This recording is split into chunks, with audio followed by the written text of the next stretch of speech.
A Tale of Two Sinbads, retold by Ian Wybrow, illustrated by Shahab Shamshirzaz. Chapter 1. Sinbad the Sailor Returns Home. The city of Baghdad was just beginning to wake. The river sparkled in the morning light as the sun rose. A tall, handsome man stood alone on the deck of a sailing ship, admiring what he saw. He had been away traveling for 3 long years and had had many adventures. At last he was back in the city where he was born. This man was Sinbad the Sailor, one of the richest and most famous travelers in the world. But you would not have known it to look at him. When he went away, a great crowd of people had come to wave him goodbye, but now there was nobody to welcome him home. "Nobody knows I am here," he told himself. "Everyone thinks I'm dead or that I've gone away forever." He ran his fingers through his bushy beard and looked down at his dirty clothes. "I need to go home, have a bath, and change into clean clothes," he thought. Suddenly, he had an idea. What fun it would be to keep secret the fact that he was alive. He could wander the streets like a stranger. Perhaps he would find out if anyone still remembered him. He walked slowly through the quiet, narrow streets and the empty marketplace. But the peace and quiet didn't last. It was not long before babies woke up and started crying. Then donkeys began to bray. More and more people began to get out of bed and throw open their doors. Soon, carts were rumbling past, and the smell of baking bread filled the air. Sinbad's tummy rumbled almost as loudly as the carts. He needed a good breakfast. It was then that he remembered that he didn't have any money. He did have a bag of diamonds hidden under his shirt, but he couldn't use diamonds to buy breakfast. What was he going to do? Chapter 2. Two Sinbads. As Sinbad walked along feeling hungry, he saw a boy dressed in rags. The boy was sitting on a wall drinking a bowl of milk. Sinbad could not stop himself licking his lips. "What are you staring at?" said the boy, feeling rather frightened. "Forgive me, young sir," said Sinbad. "I've just arrived in the city, and I haven't had my breakfast yet." "Why don't you buy yourself something to eat?" said the boy. "I have no money," answered Sinbad. "Times are hard, stranger," said the boy. "I can't find work myself, so I know what it is to be hungry. You can have some of this if you like." He offered Sinbad his bowl of milk. "Thank you, that's very kind of you. I'll just have a sip," said Sinbad. "Do you mind if I sit on the wall for a moment?" The boy agreed. Sinbad sat down, and they began to chat. "What's your name?" asked Sinbad. The boy told him. Sinbad opened his eyes wide with surprise. The boy's name was Sinbad, too. Sinbad wasn't ready to give away his name yet. "You can call me Ahmed," he replied. "Of course, I'm not the famous Sinbad," said the boy, seeing the surprised look on the stranger's face. "Sinbad the Sailor used to live here in the city, in a house as big as a palace. Everyone liked him. He was always building and buying and selling and finding work for people to do, even poor people like me. Everyone talked about his amazing travels and adventures. We all loved hearing about them, even if they weren't true. But now he's gone. Nobody knows where. Maybe he won't ever come back." "So you don't believe the stories about his adventures?" Sinbad asked. "No, I don't. I don't believe in giants or sea monsters. I don't believe that he was once carried away by an enormous bird called a roc.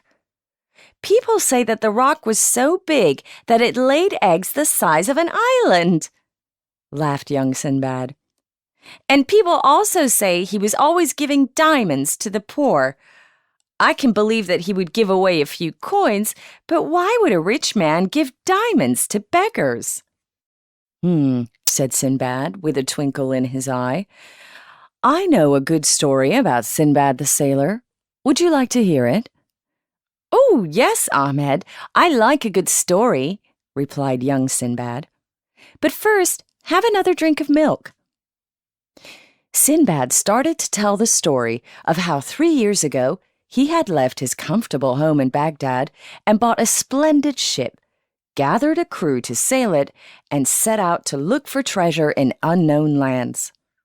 The boy listened quietly as the story began. The story of Sinbad. For several weeks at sea, Sinbad had bad luck. Sometimes there was no wind and the boat couldn't move at all. Sometimes they ran out of water and the crew fell ill. Sometimes they nearly froze in snow and ice. At last, they sailed into warm blue waters again. But all of a sudden, a great storm blew up. The ship was blown onto some rocks at the end of a little island. Luckily, the storm went away just as quickly as it had started, and Sinbad and his crew began to repair their ship. Then they tried to drag it back into the water. Before they could float the ship again, they noticed some people coming towards them. Sinbad and his crew got ready to fight, but then they saw that the islanders had no weapons. It seemed that they had been hiding in the forest, and now they had come down to the beach to welcome the sailors with fresh water and fruit. Sinbad could not help feeling that something was wrong. He did not trust the islanders, although he was very hungry and the fruit looked delicious. He thought that they laughed and smiled too much, and they seemed to be watching the crew as if they were waiting for something. While his crew filled their tummies, he secretly hid his fruit in his shirt. When nobody was looking, he slipped away up the hill. He hid among some bushes covered in red and yellow peppers. Sinbad peeped through the bushes at the beach far below. He was horrified to see all his men lying on the sand. They weren't moving, and he was not sure whether they were dead or asleep. Perhaps the fruit had been poisoned? Sinbad spent a very sad and miserable night in the pepper bushes. What could he do to save his crew? Chapter 3. Red and Yellow Peppers. At sunrise next morning, Sinbad looked down from his hiding place and was amazed to see that there was no one on the sand below. After a few minutes, he could hear the islanders calling to each other. He decided to go down the hill secretly to find out what was happening. He soon discovered that his crew were now prisoners. Each man had been tied to a tree and left to die without food or water. He ran down to the shore to look for his ship. It had been dragged off the rocks and back into the water. Now it was far out to sea, sailing away. "Those people weren't islanders at all," cried Sinbad. "They were pirates." Quickly, he hurried back to the trees and untied his crew. They were glad to see him, but their joy turned to sorrow when they found out that they were trapped on the island with no way of escape. Sinbad kept his men busy. He didn't want them to lose hope. First, he ordered them to look for food. They soon discovered that the only things to eat on the island were the red and yellow peppers growing on the hill where Sinbad had been hiding all night. Now that they had food, Sinbad told his crew to take it in turns to keep a lookout from the top of the hill. Day after day they looked out across the sea, but it was many months before the watching and waiting was rewarded. One afternoon, a ship appeared on the horizon. "Ship ahoy!" yelled the lookout. The men on the shore shouted and waved, but the ship sailed on. It was too far away to see them. It was Sinbad himself who had the idea to light a fire. "Come on, men," he shouted. "Gather as much wood as you can find. We need to make a fire." Black smoke soon rose above the trees. The ship changed direction and turned back towards the island. But Sinbad's troubles were not over yet. It soon became clear that the ship was heading for the rocks at the end of the island. Again, it was Sinbad who acted. "I must warn them," he cried. He dived into the waves, his sharp sword between his teeth, and began to swim. There were sharks and sea monsters in the sea, but Sinbad was not afraid. When one of the biggest sea monsters tried to eat him, Sinbad simply cut off 2 of its heads. After that, the sharks avoided Sinbad and attacked the monster instead. Sinbad the sailor kept swimming until he reached the ship. "Ahoy there!" he called to warn the captain about the rocks ahead. Strong arms pulled him on board the ship, and soon Sinbad was helping the captain steer safely towards the shore. The captain explained that he was working for a rich king. The king's favorite food was peppers. He had eaten all the peppers in his kingdom, and the captain had been sent to search for some more. So far, they had discovered none. "What luck!" cried Sinbad. "My crew and I can help you fill this whole ship with peppers." Chapter 4. In the Power of the Rich King. So, thanks to Sinbad, he and his crew were rescued from the island. They were taken to the city of the rich king. The king was overjoyed to see so many peppers. He was even more impressed when the captain of the ship told him about Sinbad's courage and cleverness. In fact, the king was so pleased that he held a great feast in Sinbad's honor and invited Sinbad and his crew to join him.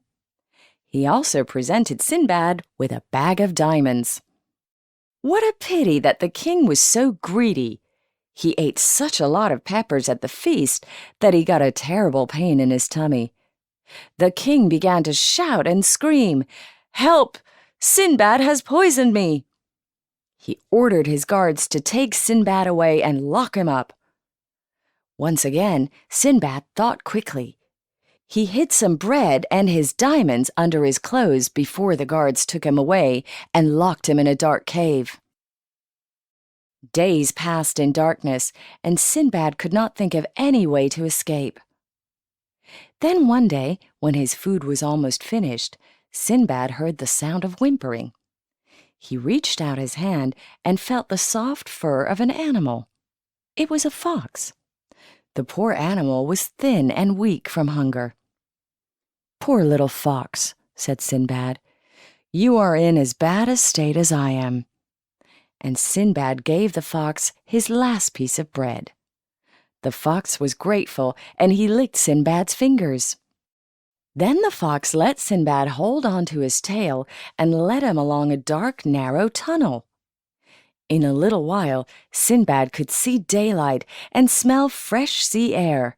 The fox had shown him a secret way out of the cave. When Sinbad dragged himself out of the tunnel and into the sunshine, he found himself on top of a cliff overlooking the sea.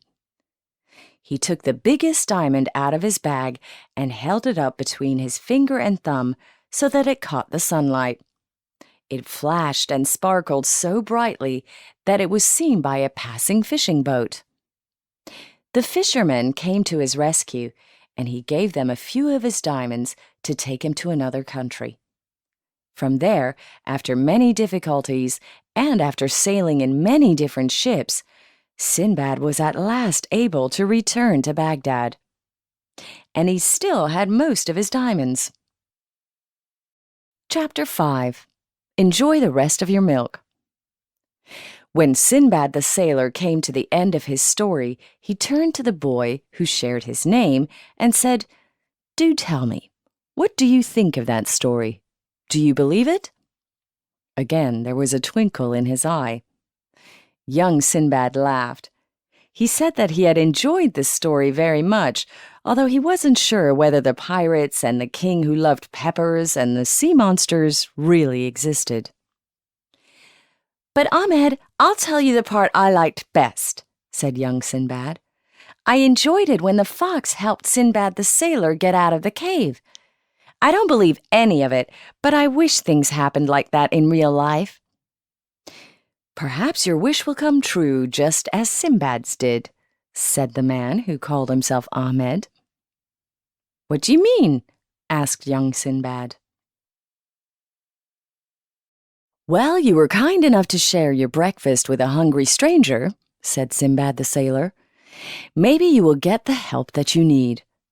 And with that, he stood up, stretched his legs and arms, and gave the bowl back to the boy. There was still a little milk in it. Now I must go, he said. Thanks again, and goodbye. Wait, called the boy, as Sinbad walked away. Is your name really Ahmed?